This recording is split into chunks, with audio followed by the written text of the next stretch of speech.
तुम कुछ शुरू तो कर लेते हो लेकिन छोड़ देते हो। एक दिन मोटिवेशन आता है, नया गोल, नया रूटीन, नई एनर्जी। फिर अगले दिन वही पुराना तुम, अफसोस, बहाने, टालमटोल। क्या ये तुम्हारी कहानी है? कल से पढ़ना है, कल से वर्कआउट शुरू करना है, कल से मेडिटेशन करना है, लेकिन कल कभी आता ही नहीं। ये स्टार्ट स्टॉप साइकिल तुम्हारे सपनों की रफ्तार तोड़ रही है। अर्जुन का भी यह संकट था। यह सिर्फ तुम्हारी नहीं, अर्जुन की भी कहानी थी। वो भी युद्ध के लिए तैयार था, लेकिन जब समय आया वो पीछे हट गया। बोला, ना मैं लड़ूंगा, ना मैं कुछ करूंगा।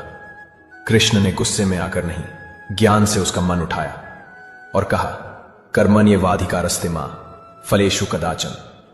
कर्म कर, फल की चिंता मत कर। कर्म करना तुम्हारा धर्म है, न कि हर बार रुक जाना या सिर्फ सोचना। क्यों तुम इतनी जल्दी हार मान लेते हो? तुम इसलिए कंसिस्टेंट नहीं हो क्योंकि तुम हर काम रिजल्ट के चक्कर में करते हो। जब रिजल्ट ना आए तो मन कहता है, छोड़ दे, इसमें क्या रखा है।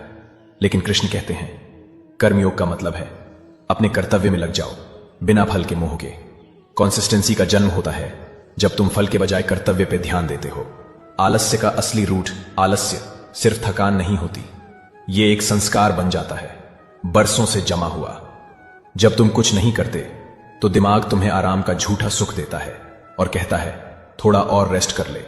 कृष्ण कहते हैं, आत्मा ही अपना मित्र है और आत्मा ही अपना शत्रु।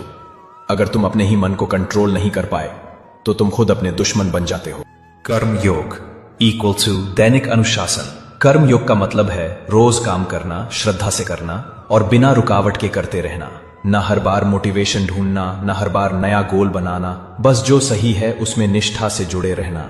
तुम देखोगे एक समय के बाद तुम्हारा काम ही तुम्हारी तपस्या बन जाएगा और फिर आलस्य की कोई जगह नहीं बचेगी। युवा के लिए व्यवहारिक गीता सूत्र, daily action, mood based action. Krishna ने कभी अर्जुन से नहीं पूछा तुम्हारा मूड क्या है। उन्होंने कहा, यह तुम्हारा धर्म है, करो। छोटे कदम, दैनिक अनुशासन, रोज थोड़ा थोड़ा लेकिन लगातार। 100 मोटिवेशनल वीडियो नहीं, एक छोटा अनुशासित कदम ही तुम्हें बदलेगा। ज्ञान प्लस कर्म इक्वल टू अविरल प्रवाह। सिर्फ पढ़ना काफी नहीं, सिर्फ करना भी नहीं, समझ के साथ कर्म करना। यह है गीता का संतुलित सूत्र। निष्कर्ष, तुम कंसिस्टेंट तब बनोगे जब तुम अपने काम को एक तपस्या बना दोगे, जब तुम करना शुरू कर दोगे बिना देरी के और रुकोगे नहीं हर छोटी दिक्कत पर। कृष्ण तुमसे कहते हैं, जो व्यक्ति आसक्त होकर कर्म करता है वह ही सच्चा योगी है। लेकिन अगर तुम अपना दिन ही सही से शुरू नहीं करते तो कंसिस्टेंसी कैसे आएगी?